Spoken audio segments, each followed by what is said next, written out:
Welcome back to The Big Show. It's Alex talking to the stars of the strip, and there's one show that's a hit, whether it be on Broadway, whether it's in the West End or here in Las Vegas. The show is called Jersey Boys, and the two stars are Rick Faugno. Nice to talk to you again. How you doing, Alex? Nice to talk to you. And a new star, Peter Saide. How are you? Hi there, I'm very well, Alex. Thanks, I hear mate. you're very, very excited to be here. Is it because of Rick? It's because of the casinos. Yes. No, it's just, it's a dream come true. I've had an amazing last 12 months of my life. I picked up my green card last year, and the day after I got my green card, I got the offer for Jersey Boys, and so this is all very exciting and symbolic, and it's wonderful down here. You must be the most hated man in show business in America, because there's no jobs anyway, and then here you come across from down under and steal everybody's jobs. I try not to open that conversation. I try to talk about that as little as possible. My wife, who's American, would be angry if I was in Australia. So that's the way to do it. Marry American and then you get in. It's an old trick, isn't it? Rick, let's talk to you, because it's a year since we last spoke and you're still here. Can't you get another job? As much as I tried, no, I can't. I'm not. I really. I don't want to go anywhere. I'm having a great time in Vegas doing Jersey Boys. This is just. It's a blast. Why would I want to leave? I said to you last time, there aren't really many people who can do your role. His role, anybody can do. But you've really got to have a unique talent because of that voice. To pull off Frankie Valli is a real trick. Does it get easier or more difficult a year on? Well, it's always something that you can never just say, okay, yeah, I'm just going to show up and do it. Like today, as you might be able to tell, I'm battling some allergies. Vegas is no joke this time of year as far as allergies go.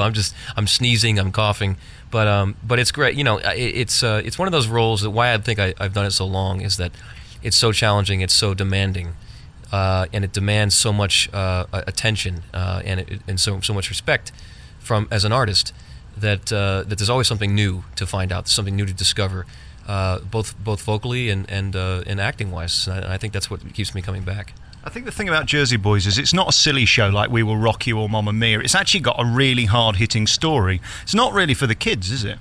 Not the whole way through, no. There's some fairly authentic language in there. I think there's actually a sign up by the box office that warns people of the authentic language. And that Jersey language. Yeah. Authentic Jersey language might not be appropriate for kids under 12 or 15 or whatever. It's maybe 12. I've picked a good week to come because it's the big anniversary week and the big man's going to be in town, which means he'll be watching you doing him. How much pressure does that put on you? Yeah, the big man is going to be in town. I actually just talked to him today. He's going to be. I said, I hear you're going to be coming here next week. He said, I am.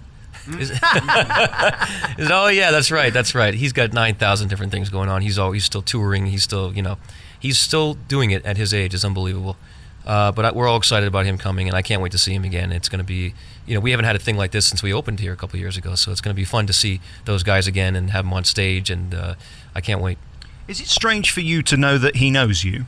Yeah, it is a little bit. It's sort of like having one of those icons that you look up to, sort of knowing that you exist. It's a strange thing, I can't believe, frankly, that Frankie Valli is in my phone book, or in my roster of phone numbers. Sometimes I just stare looking at the name. I'm like, is that really in there? But who else is there? Joan Rivers? Anybody else excited? Julie Andrews actually is in there. Which is kind of cool because I worked with her in a show a few years back, and some pretty cool. Anne Reinking's in there. So some pretty cool people are in there that I've gotten to have. I've had the good fortune to work with over my career. Who's in your phone book? I don't even have my mum in my phone book anymore. Well, these international rates, it's expensive. I know, right? I'm happy to have Rick. It's an amazing experience, and having Bob and Frankie coming is for me. I've not met Bob in person yet. We've had a bit of contact, but I haven't met him in the real life yet. And so here he comes, and it's just that strange, very surreal, very out of body experience of. I'm meeting a guy who I pretend to be, 6 nights a week, and it's the most unusual thing, and it's wonderful, very exciting. And when you walk through these doors every night, this is the epitome of show business here in Las Vegas. Everything is over the top and camp and ridiculous, and there you are on these billboards. Does that ever become normal? I think you try not to think about it, and if you ever get complacent, you actually open your eyes and realize where you are and what you're doing. But I think for the sakes of being able to do your job and get along with your life. This is a very serious answer to what was maybe not a very serious question, but how dare you? but I think that for the sakes of making it through day to day, you kind of put your blinders on, and you don't really notice it.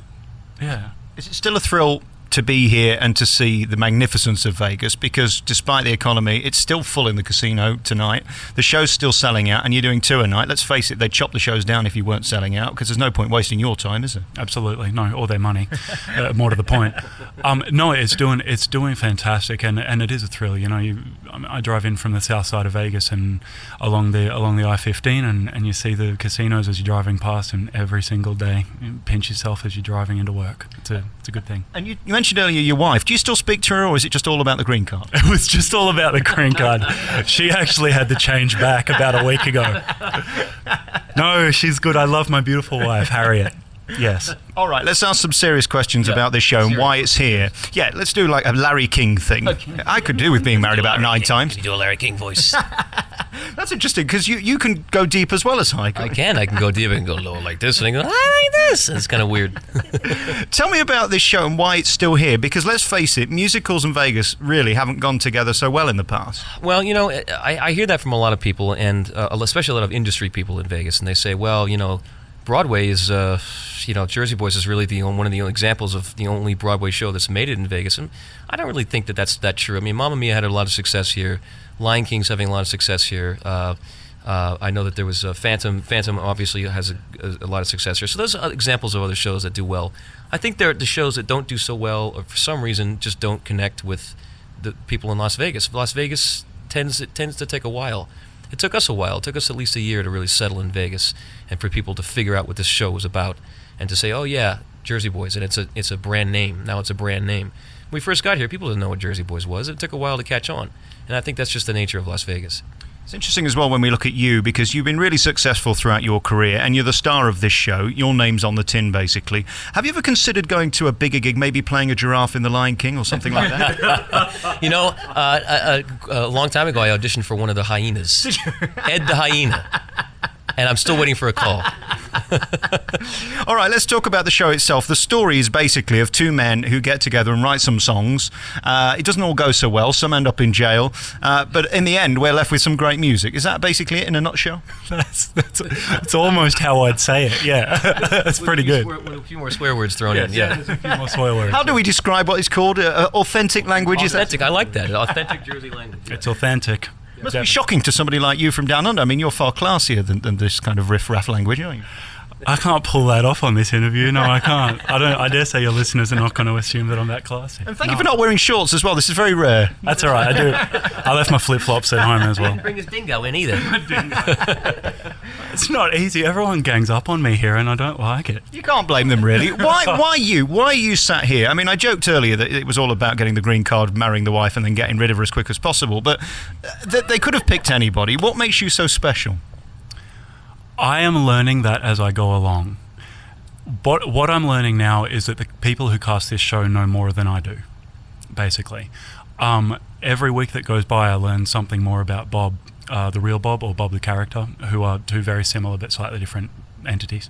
And I learn more things about myself, and I discover a lot of synergy between those three things, being myself, Bob, and Bob the character.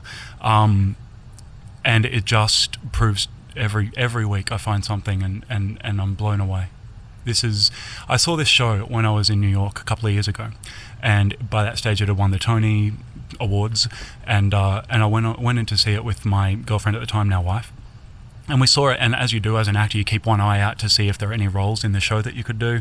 So we went there, we sat in, we watched it, and we were walking out, and we said, well, that's a fantastic show, you know, good for them, and good for them for their success, but neither of us will ever be in it. There's nothing in it for I'm Australian, I'm not going to be in Jersey Boys, you know. Lo and behold, here we are. And it's just, you know, I keep discovering these things. They're very intelligent, those casting people, and I feel more and more that this is a role that I have a real connection with. What a tremendous answer that was. Did you notice he used the word synergy? Who'd have thought an Australian would have known a word with more than 2 syllables? Well, I mean, you know, I don't know what else you can ask me now, because I can't give an answer that's gonna rival that. So give you. So sincere, congratulations. It was a logical progression from Sydney to synergy. I was trying to say. Yeah. Very finally, your performance is just unique and brilliant. I'm coming to see the show tonight, so I haven't seen you yet, so I don't know whether you're rubbish or not, quite honestly. But for you, I mean, do you have any ambition to go take this to London or to New York, or are you happy where you are?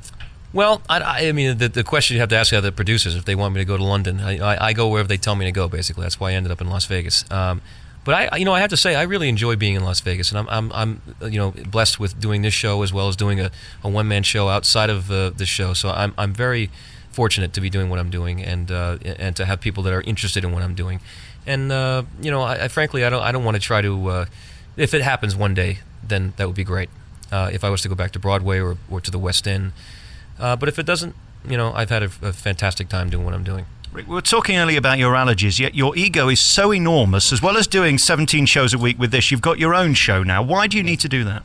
I have a bit of a sadomasochist streak that I like to inflict pain upon myself. No, I just feel like I wanted to do something that was spoke to where I came from. And doing what I'm doing outside of Jersey Boys was really where I came from. Is the song and dance man is where I the Fred Astaire's and Gene Kelly's and Frank Sinatra's, Sammy Davis Jr.'s. That's really where I started and who I looked up to. And so I wanted to sort of pay homage to that. I guess. Wouldn't it be embarrassing if nobody turned up? It would be embarrassing, but I've been to see him and he's phenomenal. Yeah. Just to think one day you might have your own show. Been there, and it's a little bit too much. It's a little bit too much stress. Well, I suppose the thing is, if it doesn't go so well with Jersey Boys, you divide the blame between the four of you, don't you? Really? Yeah, that's exactly right. We can blame the writers. We can blame all manner of people. It's yeah. Your fault. No, you dropped the line. No, you wrote the line. If you want to see a proper show, this one is it, whether it be, as I say, in New York, in London or here. It's a tremendous show. This one's a little bit shorter. They've chopped out the boring bits, haven't they? I mean, it's so slight that nobody would even... I mean, diehard fans will know the difference, but people that don't know Jersey Boys, it just goes right over there. I mean, little tiny bits of lines and a couple of musical phrases, just a few minutes for the people to get back out into the casino and start gambling again. Exactly. And I've picked a perfect day, 2-show day today. You must hate me.